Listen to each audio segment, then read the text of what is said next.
Hi guys, Swamp Cleaner Harry here, back with another video for you. This one's going to be a short weekend in review. I'm going to break down the major stories that happened this weekend and why they're important. So let's just jump right in. Let's start off with the fake news hit piece that Megyn Kelly produced on Alex Jones. Why do we know this is fake news? Well, it's because she's been exposed as a liar. Alex Jones beat her to the punch a few days before her special aired. He leaked the audio tapes of his phone call with her a few weeks ago before she interviewed him, where she specifically said that this is not going to be a hit piece, that she just wanted to get to know who Alex Jones was, and then to show the American public the man that he is. She's buttering him up. She's saying all these nice things. She was trying to get him to let his guard down, but he was too smart for that. He recorded everything, and he has exposed her as the liar that she is, and she's going down in flames. She was condemned by people on the left for even allowing Alex Jones a platform, and she's got a lot of people angry at NBC. And I even heard that the Murdoch brothers are in the process or are trying to buy out her contract with NBC and bring her back to Fox. I don't know why, but hey, to each his own. But just remember this, Megyn Kelly is fake news. Let's move on now to Shakespeare in the Park and their rendition of Julius Caesar. This play, if you wanted to call it play, I call it assassination porn, but this play is exactly what we don't need. It feeds into the violent left-wing rhetoric that we've been hearing for the past 2 years, being spewed out of Hollywood, being spewed out of pop culture, being spewed out of the mainstream media, and it has to stop. The reason why it has to stop is because last week in Alexandria, Virginia, a Republican congressman was shot solely because of his political affiliation and his political policies and agenda that the party are trying to move forward. The man who shot him was a complete political zealot of the left who was completely brainwashed by this rhetoric being spewed by the mainstream media. If the mainstream media doesn't see a connection here, then they need to hang up their coats and just go home.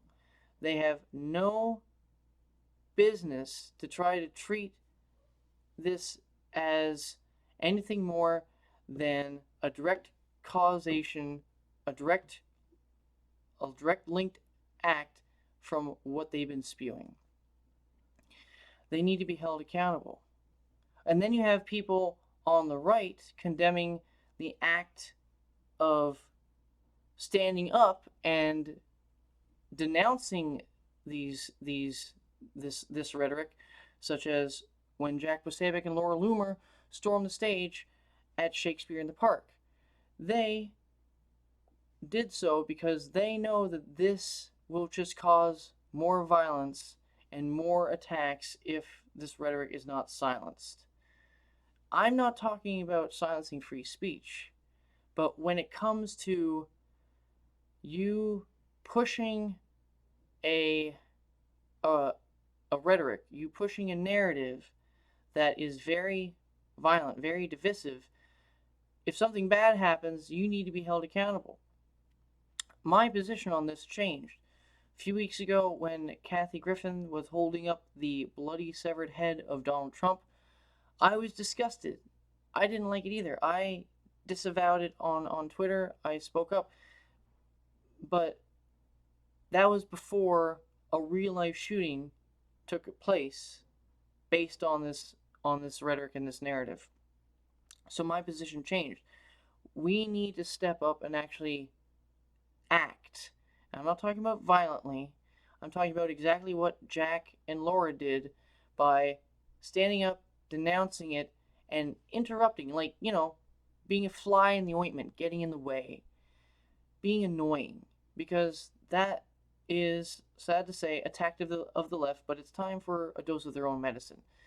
And when people like Ben Shapiro come out on Twitter to throw Jack and Laura and Mike Cernovich under the bus as being just as bad as the left when it comes to these kind of things, he's being completely disingenuous. Because did Laura Loomer run out onto the stage and crack an actor over the head with a bike lock? No. The left protests, and in often cases violently, about perceived violent rhetoric that they deem to be targeting them or anybody else. And on the right, people protest peacefully about the actual violent rhetoric, the real rhetoric that has caused a shooting to take place where Republicans were targeted because of their affiliation and because of their views. This is unacceptable. And to call out Jack and Laura and Mike as just being as bad as the people on the left is very intellectually dishonest. And people who are need to check themselves and reevaluate their position. Free speech has its limits. It's like yelling fire in a crowded movie theater. If you do that, people don't know there's a fire. People just assume they're in danger, so they're going to scramble for the exits. Somebody could get trampled, seriously injured, or killed. Guess who's liable for that? The person who yelled fire. So if you constantly have people in pop culture, in the mainstream media, saying things such as these Republicans need to get killed, or I hope their family members die slow, agonizing deaths because of the healthcare bill, where you have people showing the severed, bloodied head of Donald Trump, where people are depicting a live play assassination of our commander-in-chief, it's not too hard to connect it to the actual real violent shooting that took place in Alexandria, Virginia last week. So that's why the people on the right need to step up and do more now to denounce this violent rhetoric than ever before. I'm not talking about violently, because violence is wrong and should not be done to anybody for any reason. But you need to be a fly in the ointment. You need to just, instead of just yelling from the sideline, run out onto the field and grab the ball and run off the field to stop the game. Get in the way. That is what is needed, because it's a dose of their own, it's a dose of their own medicine, and the left will be caught in their own hypocrisy by pointing out that they are being now silenced for their freedom of speech, when it's not freedom of speech. You're inciting violence on others, and it needs to stop. All right, moving on to the next one. And we are going to talk about a double standard here. And if a lot of you guys know already, there was a terrorist attack again in London. It happened last night in Finsbury Park. This time around, though, it was a 48-year-old white man running over a bunch of Muslims who were just leaving a mosque after evening Ramadan prayers. And as soon as that happened, the police and everybody on social media immediately condemned it as a terrorist attack. Imagine my shock. I wonder why. Because, look, it fits their Islamophobia narrative that the people on the right and that nationalists are stoking hatred for Muslims, and it's now manifested in an attack on Muslims themselves. And how horrible are white people. Yet, when time and time again, terrorist attack after terrorist attack after terrorist attack, which were committed by Muslims, they tiptoe around that and say hashtag not all Muslims, hashtag come together, be one, love each other, all that hippie bull crap. They are a bunch of double standard hypocrites. They don't want to actually have a genuine debate about this. They want to push their narrative that, yep, Islamophobia is real, white people are now attacking Muslims, but look at the nuance, look at the context behind this. London has suffered as many terror attacks in as many months. 4 terror attacks in 4 months. 3 of them being in very quick succession. And it's not hard to deduce that the constant fear being instilled into the English people by constantly getting attacked, and then also on top of that, the inaction of the government has now forced the hand of some of these people, and they deem it necessary to take actions in their own hand, which is, like I said,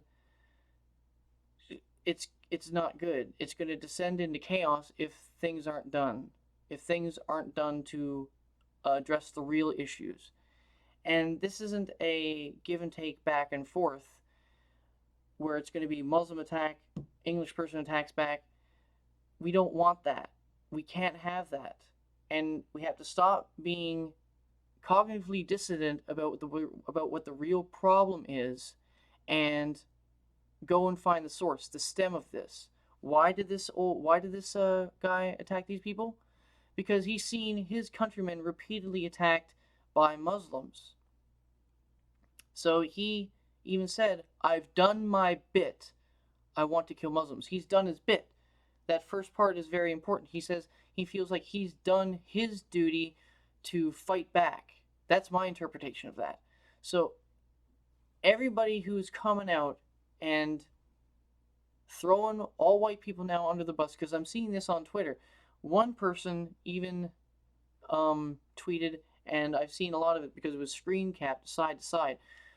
In May, after the London attack, and I'm not reading this verbatim, this person said, "I'm praying for the victims of Manchester and praying for the victims of the London.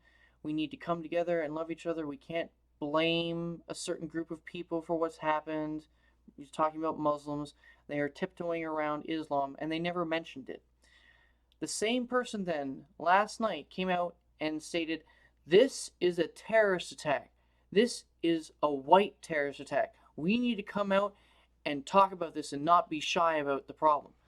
What a double standard is that? What a hypocrite. It's astounding. The level of cognitive dissonance among the people on the left is baffling. It's hard to understand how you can put your narrative on hold whenever an Islamic terrorist attack happens and say, not all Muslims, we can't be mad to Muslims, we can't be angry at Muslims. And then as soon as one white person attacks Muslims, "See, we told you, Islamophobia, it's real, the hatred is real, we need to stop this now." No, you can't have your cake and eat it too, okay? You need to, if you're going to condemn white people so adamantly about what happened, you need to condemn the Islamic, radical Islamic rhetoric and radical Islamic extremism, which has been causing so much pain and so much anguish on the English people and on the rest of the world at this point, because the attacks have been ramping up more and more and more and more and more. And if we placate, if we try to work with them in the sense that we are appeasing them, they deem us as weak. They see us as even more vulnerable, and they will attack us even more. So we have to stand up. And I'm not saying driving over people or driving over Muslims or killing Muslims or anything like that. I'm not talking about violence. I'm talking about the real issues, going into the mosques where these imams are spewing hateful rhetoric towards non-Muslims, and put that to an end. And yes, if there are people on the right, or if there are people, nationalists, who are doing the same thing, you condemn them as well. It's all or nothing. You either take care of the situation, or you let it descend into chaos. You can't pick and choose who to go after. So that's just my take on that. I know I was probably a little bit all over the place, but oh yes, and almost forgot. A sad note I'm going to end this video on, and that Otto Warmbier has passed away. If you guys don't know who that is, he was a young man who was held in North Korean detention for 17 months because he stole a political poster, and he was sentenced to 10 years of hard labor. He was brought back to America just a week or so ago, and he was in a coma. And sadly, today he passed away due to complications from that coma. And North Korea is responsible for this. The medical examiners are still up in the air about why he exactly was in the coma, but it's pretty much safe to say that the North Koreans are directly responsible for why he was in that coma, and he was mistreated. You know he was. It's North Korea. What do they do in North Korea? They vilify and go after political dissenters and anybody who they deem to be a threat and a spy. So that's a sad note. Otto Warmbier passed away, but North Korea needs to be held accountable.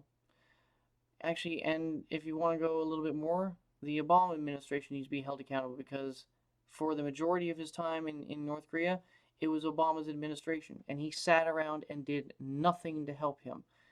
As soon as Trump got in, he immediately, or next to immediately, coordinated with Rex Tillerson to go and open up in negotiations again to get him back, and they did, but it was a little too late, and sadly, he's passed away.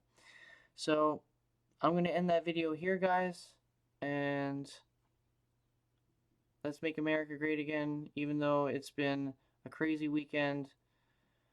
We need to just stay strong, stay true to the course, stick by our principles, and we can get through this. All right.